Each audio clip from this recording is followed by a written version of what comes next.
एहसान साहब, ये अब मंसूबा तो ये बेनकाब हो गया, इदारों के हाथ ये सबूत भी लग चुके हैं। अमेरिका में भी ये कोशिश की जा रही थी कि किसी तरह पाकिस्तानी इदारों पर दबाव डलवा कर ये जो 5 संगीन नौयत के केसेस हैं इनमें भी रिलीफ दिलवाया जाए। अब आपको क्या नजर आ रहा है, ये इलेक्शन से पहले या इलेक्शन के बाद ऐसी कोई कोशिश कामयाब होती नजर आ रही है?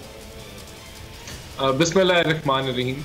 देखिए, जो गलती जो पीटीआई ने की वो यही की कि जब आप झूठ की बुनियाद के ऊपर सियासत करते हैं और आप प्रोपेगेंडा करते हैं तो वो जो लकीर के जहां स्टेट की सिक्योरिटी, उसकी इंटेग्रिटी को कभी नुकसान नहीं पहुंचना चाहिए, वो लाइन भी क्रॉस कर ली। क्योंकि जब आपने आलमी साजिश साइफर को खेल के इस्तेमाल किया और एक फेक प्रोपेगेंडा बनाया, तो दर हकीकत आप जब अमेरिकन कंस्पिरेसी की बात कर रहे हैं तो उसमें तो फिर सारे अदारे भी शामिल होते हैं, उसमें सारी जमातें भी शामिल होती हैं।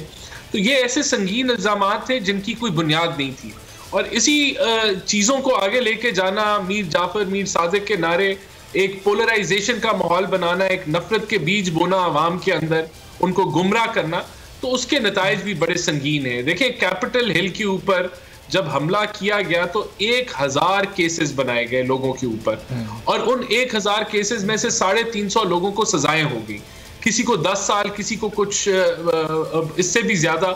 तो यहाँ पाकिस्तान में बड़ा अभी अरसा गुजर चुका है, लेकिन मैं समझता हूँ इदारों को चाहिए है जो तहकीकात कर रहे हैं इस मामले में और जो जुडिशरी में केसेस हैं उनको अपनी जो एंड है उस तक पहुंचाएं, और जो हकायक हैं वो लोगों के सामने आए ताकि ये प्रोपेगेंडा कमर तोड़े।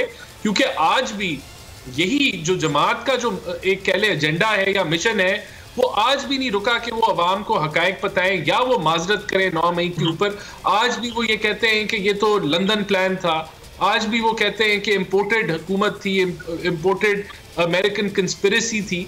तो आज भी वो उसी तर्ज पे चल रहे हैं कि जिससे रियासत से टक्कर होगी, पोलराइजेशन की सियासत होगी, जिससे नफरत के बीज फैलेंगे। तो मैं समझता हूं कि ये मुल्की सियासी माहौल के लिए ये कोई खुशाइन बात नहीं है, और इसका नुकसान फिर पीटीआई उठा रही है। और राना साहब, इसमें जाहिर है कि बहुत से ऐसे सियासतदानों का भी फिर नुकसान हो रहा है जो कि शायद इस पूरी मनसूबाबंदी में शामिल ना हो, लेकिन जाहिर है वो पाकिस्तान तहरीक इंसाफ का हिस्सा रहे, चूंकि हर जगह अच्छे बुरे लोग शामिल होते हैं। तो अब उनके इमेज को भी, उनकी सियासत को भी इस पूरी सूरत हाल में नुकसान हो रहा है, और जाहिर है कि आने वाले इलेक्शन पर भी फिर इसका असर पड़ेगा और उनकी मुस्तकबिल की सियासत पर भी। बिल्कुल, मैं समझता हूँ आपने ठीक कहा, क्योंकि ये जो प्लानिंग थी, ये कोई इनर सर्कल था, और फिर कुछ लोगों को हदायत दी गई और अवाम जिसको इश्तियाल डलवाया गया उन्होंने रिएक्ट किया। तो इसमें सब तो नहीं शामिल थे इसकी प्लानिंग के अंदर, तो उनको, लेकिन जब वो आज भी मुंसलिक अपने आप को करते हैं पीटीआई के नैरेटिव के साथ, तो फिर वो भी नुकसान उठाते हैं।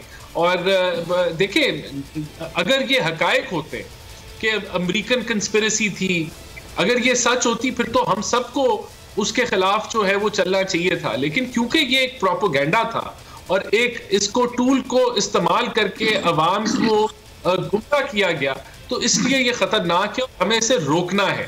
तो जो लोग आज भी उस जमात का परचम लेके खड़े हैं, इसका मतलब है कि वो उसके जाली नैरेटिव को सपोर्ट कर रहे हैं, और जब वो सपोर्ट कर रहे हैं तो फिर उसके कॉन्सिक्वेंसेस हैं, क्योंकि वो एक तरीके से गुमराही और नफरत की सियासत। ठीक है, सब्सक्राइब करें और बेल दबाएं ताकि कोई खबर रह न जाए।